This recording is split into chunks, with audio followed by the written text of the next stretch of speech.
Good morning, everybody. I just had a very productive meeting with two members of my Economic Recovery Advisory Board, Paul Volcker, who is the former chair of the Federal Reserve Board, and Bill Donaldson, previously the head of the SEC. And I deeply appreciate the counsel of these two leaders and the board that they've offered as we have dealt with a broad array of very difficult economic challenges. Now, over the past 2 years, more than 7 million Americans have lost their jobs in the deepest recession our country has known in generations. Rarely does a day go by that I don't hear from folks who are hurting. And every day we are working to put our economy back on track and put America back to work. But even as we dig our way out of this deep hole, it's important that we not lose sight of what led us into this mess in the first place. This economic crisis began as a financial crisis, when banks and financial institutions took huge, reckless risks in pursuit of quick profits and massive bonuses. When the dust settled and this binge of irresponsibility was over, several of the world's oldest and largest financial institutions had collapsed or were on the verge of doing so. Markets plummeted, credit dried up, and jobs were vanishing by the hundreds of thousands each month. We were on the precipice of a second Great Depression. Now, to avoid this calamity, the American people, who were already struggling in their own right, were forced to rescue financial firms facing crises largely of their own creation. And that rescue, undertaken by the previous administration, was deeply offensive, but it was a necessary thing to do. And it succeeded in stabilizing the financial system and helping to avert that depression.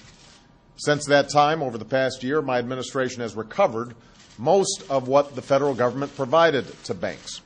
And last week, I proposed a fee to be paid by the largest financial firms in order to recover every last dime. But that's not all we have to do. We have to enact common sense reforms that will protect American taxpayers and the American economy from future crises as well. For while the financial system is far stronger today than it was 1 year ago, it's still operating under the same rules that led to its near collapse. These are rules that allowed firms to act contrary to the interests of customers, to conceal their exposure to debt through complex financial dealings, to benefit from taxpayer-insured deposits while making speculative investments, and to take on risks so vast that they pose threats to the entire system. That's why we are seeking reforms to protect consumers. We intend to close loopholes that allowed big financial firms to trade risky financial products like credit default swaps and other derivatives without oversight, to identify system-wide risks that could cause a meltdown, to strengthen capital and liquidity requirements to make the system more stable, and to ensure that the failure of any large firm does not take the entire economy down with it. Never again will the American taxpayer be held hostage by a bank that is too big to fail. Now, limits on the risks major financial firms can take are central to the reforms that I've proposed. They are central to the legislation that has passed the House under the leadership of Chairman Barney Frank and that we're working to pass in the Senate under the leadership of Chairman Chris Dodd. As part of these efforts, today I'm proposing 2 additional reforms that I believe will strengthen the financial system while preventing future crises. First, we should no longer allow banks to stray too far from their central mission of serving their customers. In recent years, too many financial firms have put taxpayer money at risk by operating hedge funds and private equity funds and making riskier investments to reap a quick reward. And these firms have taken these risks while benefiting from special financial privileges that are reserved only for banks. Our government provides deposit insurance and other safeguards and guarantees to firms that operate banks. We do so because a stable and reliable banking system promotes sustained growth, and because we learned how dangerous the failure of that system can be during the Great Depression.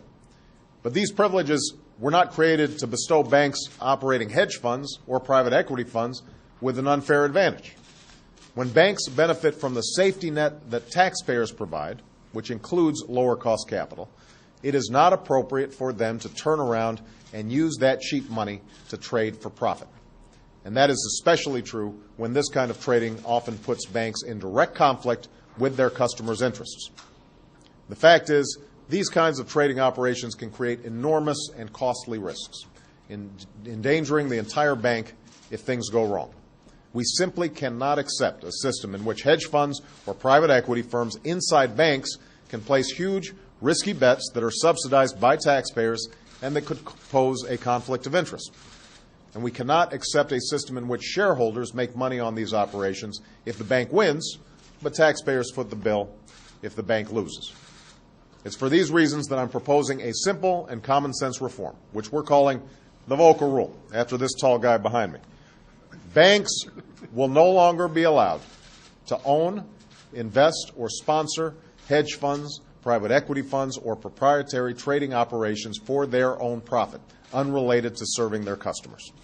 If financial firms want to trade for profit, that's something they're free to do. Indeed, doing so responsibly is a good thing for the markets and the economy. But these firms should not be allowed to run these hedge funds and private equities funds while running a bank backed by the American people. In addition, as part of our efforts to protect against future crises, I'm also proposing that we prevent the further consolidation of our financial system. There has long been a deposit cap in place to guard against too much risk being concentrated in a single bank. The same principle should apply to wider forms of funding employed by large financial institutions in today's economy. The American people will not be served by a financial system that comprises just a few massive firms. That's not good for consumers. It's not good for the economy. And through this policy, that is an outcome we will avoid. And my message to members of Congress of both parties is that we have to get this done. And my message to leaders of the financial industry is to work with us and not against us on needed reforms. I welcome constructive input from folks in the financial sector, but what we've seen so far in recent weeks is an army of industry lobbyists from Wall Street descending on Capitol Hill to try and block basic and common sense rules of the road that would protect our economy and the American people. So, if these folks want a fight, it's a fight I'm ready to have. And my resolve is only strengthened when I see a return to old practices at some of the very firms fighting reform. When I see soaring profits and obscene bonuses at some of the very firms claiming that they can't lend more to small businesses, they can't keep credit card rates low, they can't pay a fee to refund taxpayers for the bailout without passing on the cost to shareholders or customers. That's the claims they're making. It's exactly this kind of irresponsibility that makes clear reform is necessary. Now, we've come through a terrible crisis. The American people have paid a very high price. We simply cannot return to business as usual. That's why we're going to ensure that Wall Street pays back the American people for the bailout. That's why we're going to rein in the excess and abuse that nearly brought down our financial system.